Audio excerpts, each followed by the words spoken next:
کہ تیرا سینہ ہے پوشیدہ، کہ تیرا سینہ ہے پوشیدہ تو راز زندگی کہہ دے، تیرا سینہ ہے پوشیدہ تو راز زندگی کہہ دے، مسلمہ سے حدیث سے سوز و ساز زندگی کہہ دے۔ حضرت مولانا مفتی محمد خالد صاحب میرٹھ۔ جو حضرات یہاں پر لگے ہوئے ہیں وہ ابھی تشریف رکھیں، بیان ہو رہا ہے، انشاءاللہ بعد میں آپ کو موقع دیا جائے، تشریف رکھیں، بیان شروع ہو رہا ہے۔ ان الحمد للہ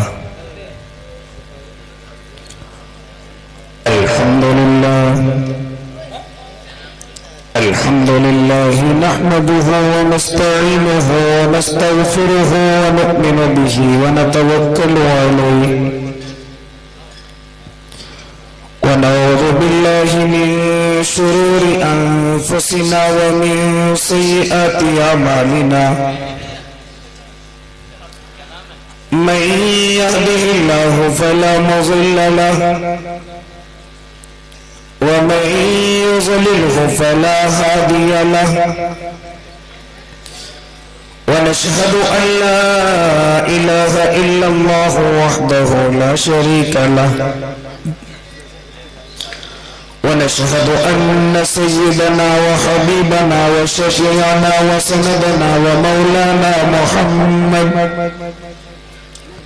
أرسله بالحق بشيرا ونذيرا وداعيا إلى الله بإذنه وسراجا منيرا وصلى الله تعالى على خير خلقه محمد وعلى آله وأصحابه وأزواجه وذرياته وسلم تسليما كثيرا كثيرا أما بعد فأعوذ بالله من الشيطان الرجيم بسم الله الرحمن الرحيم ومن الناس من يشتري لهو الحديث ليضل عن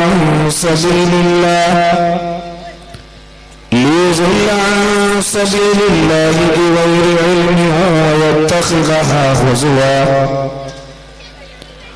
وقال تعالى يا أيها الذين آمنوا اتقوا الله حق تقاته ولا تموتن إلا وأنتم مسلمون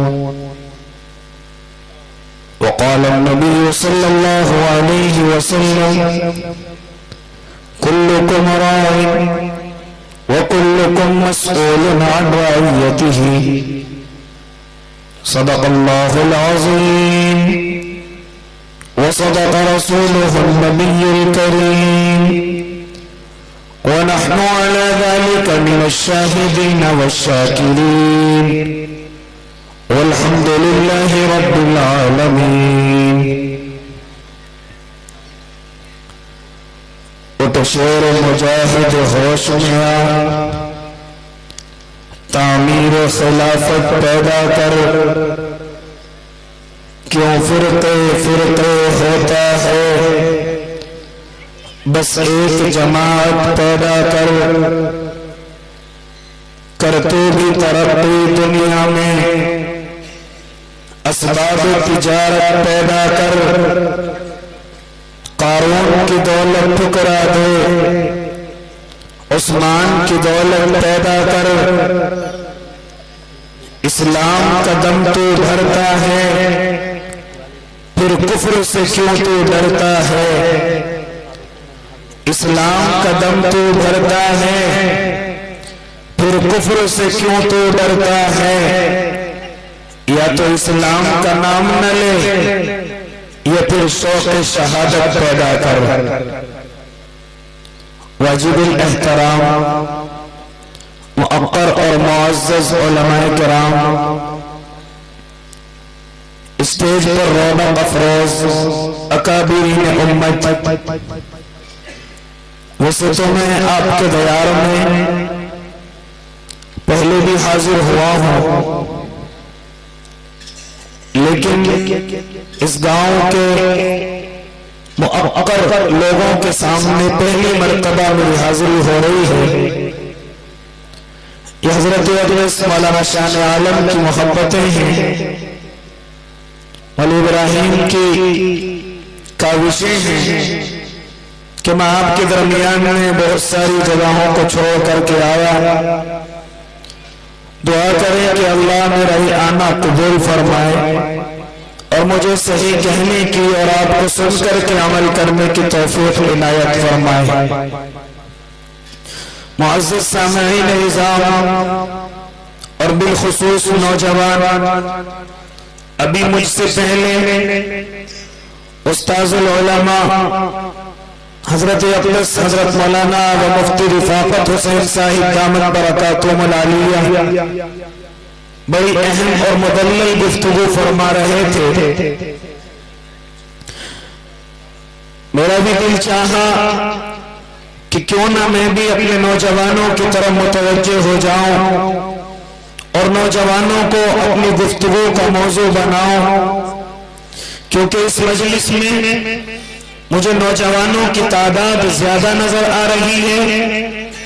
یہ یقیناً ہمارے لیے بڑی خوش ہونے کی بات ہے کہ نوجوان آج اللہ کی طرف تیزی سے بڑھتا ہوا دکھائی دے رہا ہے، لیکن کہیں ایسا تو نہیں کہ صرف ظاہر میں ہے اور باطن میں نہیں ہے، صرف دکھلاوے کا ہے، تنہائیوں میں نہیں ہے، صرف لوگ دیکھ کر کے تعریف کریں اور تنہائیاں بالکل خراب ہیں، کہیں ایسا تو نہیں ہے۔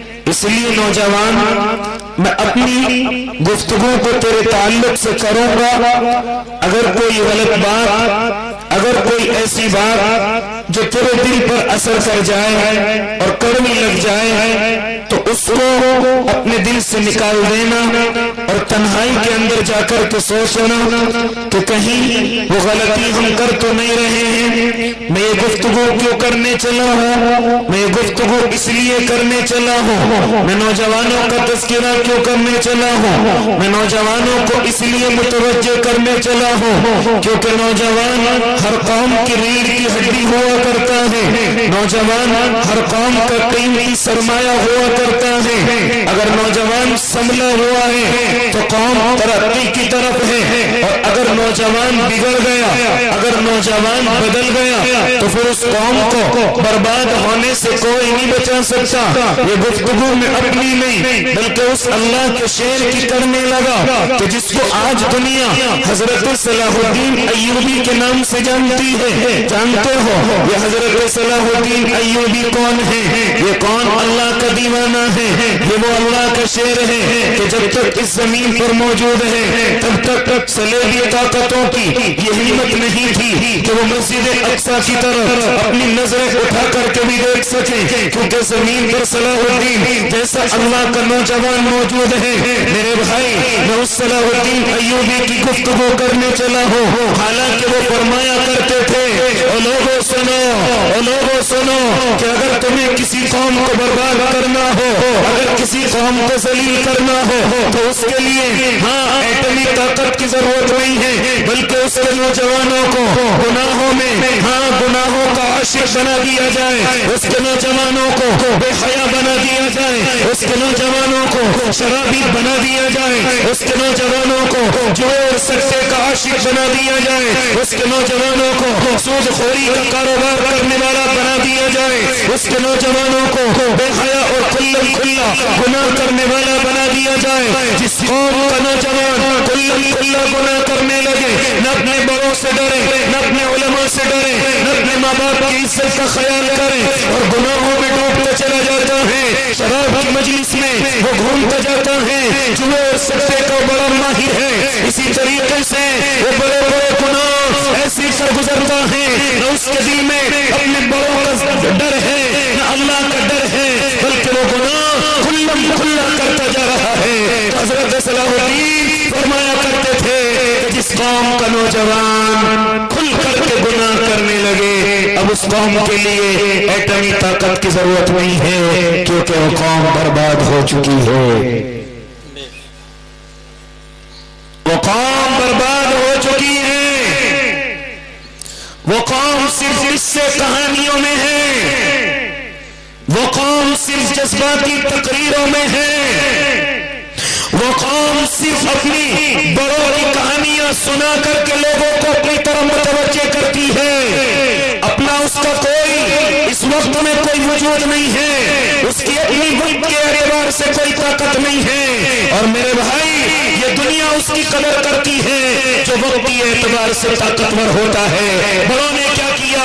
دنیا کو اس سے کوئی لینا دینا نہیں ہے، تمہارے بڑے کیا کر کے چلے گئے، دنیا اس سے نہیں گھبراتی ہے، بلکہ دنیا یہ دیکھتی ہے کہ اب اس وقت میں کیا کر رہے ہو، اب اس وقت میں تمہاری طاقت کیا ہے، اب اس وقت میں تمہارا وجود کیا ہے، تمہارے بڑوں نے کیا کیا، اس کو ہمارے سامنے مت لائیے، تمہارے بڑے اللہ کو ماننے میں سب سے آگے تھے، تمہارے بڑے تجارت میں سب سے آگے تھے، تمہارے بڑے طاقت و قوت میں سب سے آگے تھے، تمہارے بڑے ذمہ داری کو سنبھالنے میں تم سے آگے تھے۔ ہاں ہمیں بڑوں کو مت بتلائیے، ہمیں تو یہ بتلائیے کہ اب تم فی الحال کیا ہو، تمہارا وجود کیا ہے، تمہاری طاقت کیا ہے، تجارت میں تمہارا حصہ کیا ہے، سیاست میں تمہارا حصہ کیا ہے، ہاں زمینداری میں تمہارا حصہ کیا ہے، مالداری میں تمہارا حصہ کیا ہے، تمہارے بڑے کیا کر گئے اس کو ہم نے نہ بتاؤ، تم کیا کر رہے ہو اس کو ہمیں دکھاؤ۔ یہ دنیا بڑوں کی مثال نہیں سنی، یہ دنیا چڑھتے سورج کو سلام کرتی ہے۔ کوئی قوم آج سے کچھ زمانہ پہلے اگر ہماری چارپائی پر نہیں بیٹھتی تھی، نیچے بیٹھتی تھی، ایک قوم وہ بھی ہے جو کبھی کسی بڑے کی چارپائی پر نہیں بیٹھی بلکہ نیچے بیٹھتی تھی، لیکن جب اس نے تعلیم میں ترقی کی ہے تو وہی چارپائی پر بیٹھنے والا جو اس کو نیچے بٹھایا کرتا تھا، آج جب تھانے اور کچہریوں میں پہنچتا ہے تو اس کی منت و سماجت کرتا ہے، اس کے پیر پکڑتا ہے، اس کی خوشامد کرتا ہے، اس کے تھپڑوں کو کھاتا ہے، اور پھر اس کو کچھ ہدیے اور تحفے بطور رشوت کے دے کر کے اپنا کام چلاتا ہے۔ جانتا ہے وجہ کیا ہے؟ اس نے اس طرف نہیں دیکھا کہ میرے بڑے ان کی چارپائی کے نیچے بیٹھتے تھے، نہیں، بلکہ اس نے اپنے وجود پر محنت کی ہے، وہ تعلیم کو سیکھنے کے لیے اسکول اور کالج کے اندر پہنچا ہے، وہ کالجوں میں جا کر کے وہاں کی مٹیوں کو چھانا ہے اور جا کر کے علم کو حاصل کیا ہے، وہاں جا کر کے ڈگریوں کو حاصل کیا ہے۔ آج اس کی ڈگریوں نے اسے اتنی عزت دی ہے کہ کل جو قوم اس کے بڑوں کے پاس ہاں چارپائی کے سرہانے پر بیٹھتی تھی اور اس کے بڑے نیچے بیٹھتے تھے، آج دنیا بدل چکی ہے۔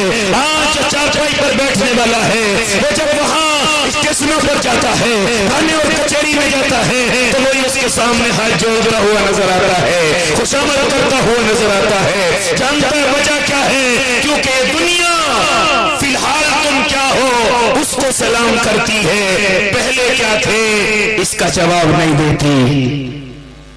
سمجھ رہے ہو نا میری گفتگو؟ اگر نہیں سمجھ رہے تو سمجھو گے۔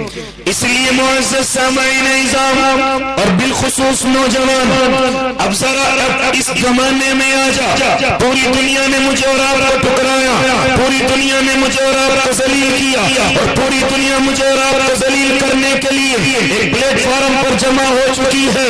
ان کا مقصد کچھ اور نہیں ہے، ان کا مقصد صرف اور صرف یہ ہے کہ جتنے اللہ کو ماننے والے ہیں، جتنے نبی کو ماننے والے ہیں، ان کو اپنے پیروں کی جوتی بنایا جائے، ان کے رونے کی ویڈیو بنائی جائے، ان کے خوشامد کرنے کی ویڈیو بنائی جائے، ان کی بلاتکاری کی ویڈیو بنائی جائے، ان کی ذلتوں کی ویڈیو بنائی جائے۔ ہاں وہ ویڈیو اس لیے نہیں بنائی جا رہی ہے تاکہ تمہیں انصاف ملے، وہ ویڈیو اس لیے نہیں بنائی جاتی تاکہ ان ویڈیو کو دیکھ کر کے عدالت تمہیں انصاف دے دے گی، وہ ویڈیو اس لیے نہیں بنائی جاتی کہ دنیا کی کوئی طاقت آئے گی اور تمہیں انصاف دلا کر کے جائے گی۔ وہ مسلمان خواب غفلت سے باہر آ جا، وہ ویڈیو تجھے ذلیل کرنے کے لیے بنائی گئی ہے، وہ ویڈیو تجھے رسوا کرنے کے لیے بنائی گئی ہے، وہ ویڈیو اس لیے بنائی گئی ہے کہ کہ اس زمین پر حکمراں کرنے والے، اس زمین کو اپنی ذمہ داری میں رکھنے والے، اس زمین پر اپنی حکومت چلانے والے آج دیکھو وہ ہمارے سامنے کیسے رو رہے ہیں، آج ہمارے سامنے وہ کیسے ہاتھ جوڑ کر کے زندگی گزار رہے ہیں۔ ارے تمہیں انصاف دلانے کے لیے ویڈیو نہیں ہوتی، بلکہ تمہیں رسوا کرنے کے لیے ویڈیو ہوا کرتی ہے۔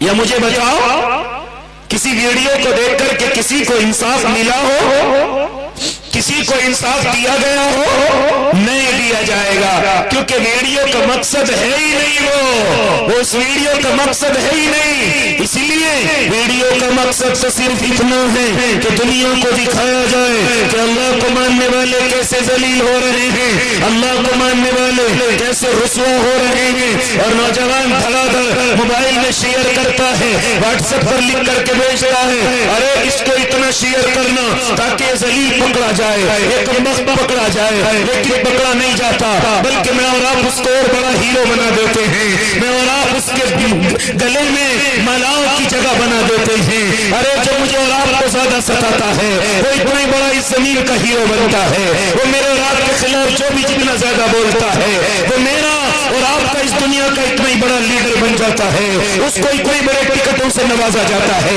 اتنی بڑی ذمہ داریوں سے نوازا جاتا ہے۔ کیوں؟ اس لیے کہ اس کو ہیرو بنانے والے میں اور آپ ہیں۔ اس لیے معزز سامعین، میں نوجوانوں سے گفتگو کرنے چلا ہوں، اس دنیا سے باہر آ جا، ارے اس ذلت کی دنیا سے باہر آ جا اور آ کر کے اپنے رب کو راضی کرنے والا ہو جا، اپنے عملوں سے اپنے رب کو راضی کرنے والا ہو جا۔ میں جس صلاح الدین کی گفتگو کرنے چلا، ارے ذرا سن تو صحیح، یہ کون اللہ کا بندہ ہے؟ خالی اس نے اپنے طاقت کی وجہ سے مسجد اقصی کی حفاظت نہیں کی ہے، بلکہ اس کا تعلق اللہ رب العزت سے اتنا مضبوط تھا۔ ابھی مفتی رفاقت فرما رہے تھے کہ پہلے اپنے اللہ سے تعلق کو مضبوط کرو۔ ارے میں صلاح الدین ایوبی کی گفتگو کرنے چلا، وہ گھڑ سوار خالی نہیں تھا، وہ تلوار کا چلانے والا خالی نہیں تھا، بلکہ وہ جتنا گھڑ سواری کرتا تھا، وہ جتنا دشمنوں کے مقابلے میں کھڑا رہتا تھا، اس سے کہیں زیادہ وہ اللہ کے دربار میں رویا کرتا تھا، وہ اللہ کے دربار میں آ کر اللہ کو منایا کرتا تھا۔ آؤ میں ایک موقع کی گفتگو کرتا چلو، وہ اللہ کے بندو سنو، وہ نوجوان سنتا کیوں نہیں؟ ایک مرتبہ صلاح الدین ایوبی صلیبی طاقت سے مقابلہ کر رہا ہے، صلیبی طاقت کے آمنے سامنے ہے، ہاں، اور اس کا پلڑا بھاری ہے۔ کسی نے آ کر حضرت صلاح الدین ایوبی کے کان میں کہا ہے، وہ صلاح الدین جانتا ہے یہ صلیبی طاقت جس سے تو مقابلہ کر رہا ہے، ہاں، ان کی طرف سے ایک کمک ہے، ایک بیڑا ہے جو بڑا لشکر ہے، پانی کے ذریعے سے تیری طرف آ رہا ہے، اور صبح ہوتے وہ تجھ سے مقابلہ کرے گا، وہ صبح ہوتے ہی تجھ سے مقابلہ کرے گا۔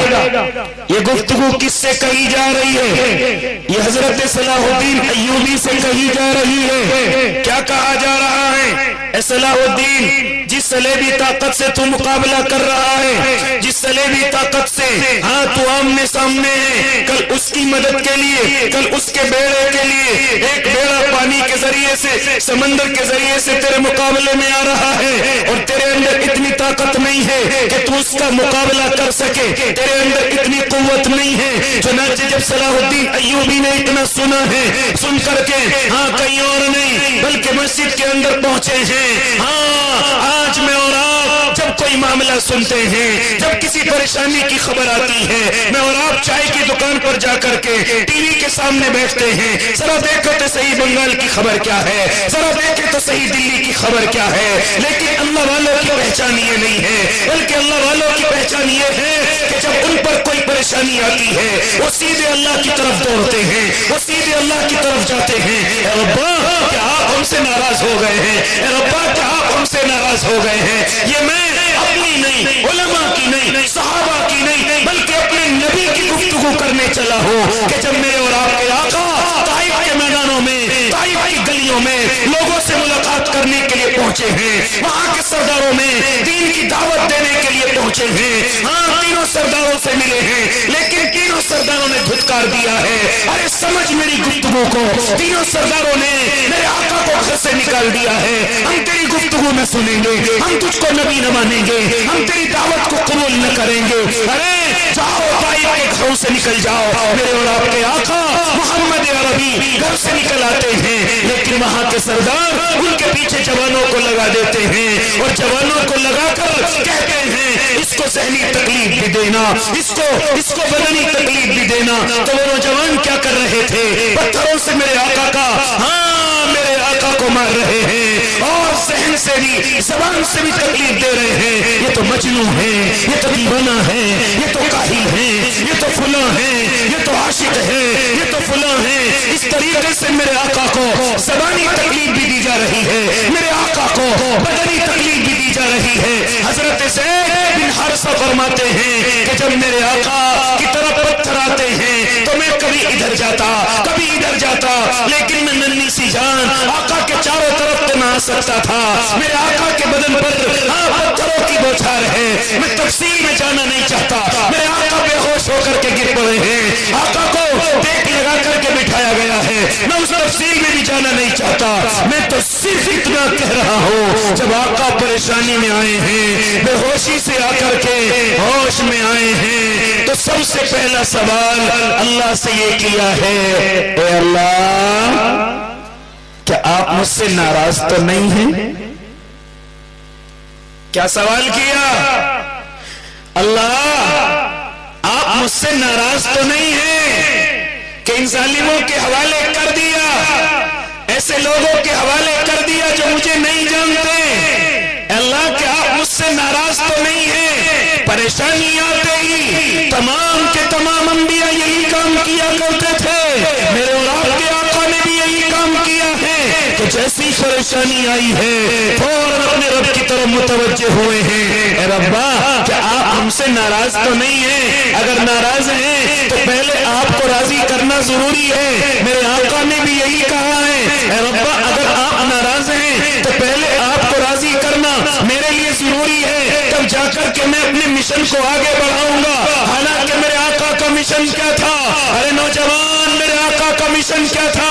میرے آقا تو لوگوں کو آگ میں گرنے سے بچانے کے لیے گئے تھے، جہنم میں جانے سے لوگوں کو بچانے کے لیے گئے تھے، اپنے آپ کو نبی کہلوانے کے لیے گئے ہیں، اللہ کو اللہ کہلوانے کے لیے گئے ہیں، ایسے اونچے مشن پر ہیں اور پریشانیوں کے اندر جکڑ لیے گئے ہیں۔ جب پریشانی آئی تو اللہ سے معلوم کیا، اے ربا کیا آپ مجھ سے ناراض تو نہیں ہیں؟ اور آج میں اور آپ اتنی بڑی پریشانیوں کا شکار ہیں، لیکن ایک لمحے کے لیے بھی اللہ سے معلوم نہیں کرتے، ربا کیا آپ ہم سے ناراض ہیں؟ سب کے دماغوں میں یہ ہے کہ اللہ مجھ سے راضی ہے، 8 دن میں ایک نماز پڑھ لیتا ہوں اللہ راضی ہے، شراب بھی پی لیتا ہوں اللہ راضی ہے، ہاں نشے کی عادت ہے مجھے اللہ راضی ہے، میں چوری چکاری کرتا ہوں مجھ سے اللہ راضی ہے، میں تجارت پر بیٹھتا ہوں جا کر کے دھوکے دیتا ہوں پھر بھی سمجھتا ہے اللہ راضی ہے، ناپتول میں کمی کرتا ہے پھر بھی سمجھتا ہے کہ اللہ راضی ہے، اپنی بیوی پر بچوں پر ظلم کرتا ہے سمجھتا ہے اللہ راضی ہے، رشتہ داروں کے حقوق دباتا ہے سمجھتا ہے اللہ راضی ہے، جھوٹ بولنے کو ہنر سمجھتا ہے سمجھتا ہے اللہ راضی ہے۔ ارے اتنے زیادہ گناہوں کے اندر میں اور آپ ملوث ہیں، پھر بھی ایک نیک کام کر کے کہتے ہیں سمجھتے ہیں کہ ہم سے اللہ راضی ہے، ہم سے اللہ راضی ہے۔ اسی لیے سمجھ اے معزز سامعین اور بالخصوص نوجوان، سمجھ میری گفتگو کو، میں تجھے کیا کہنے چلا ہوں۔ اللہ کے نبی تو اگر ذرا سی تیز بارش ہو جاتی ہے، اگر ذرا سی ہوا تیز چل جاتی ہے تو میرے اور آپ کے آقا دوڑ کر کے مسجد کی طرف جاتے ہیں، سجدے میں گر جاتے ہیں اور اپنے اللہ سے معلوم کرتے ہیں، اے ربا آپ ناراض ہو گئے ہیں تبھی تو یہ بارش تیز ہوئی ہے، اے ربا آپ ناراض ہو گئے ہیں تبھی تو یہ ہوائیں تیز چلی ہیں،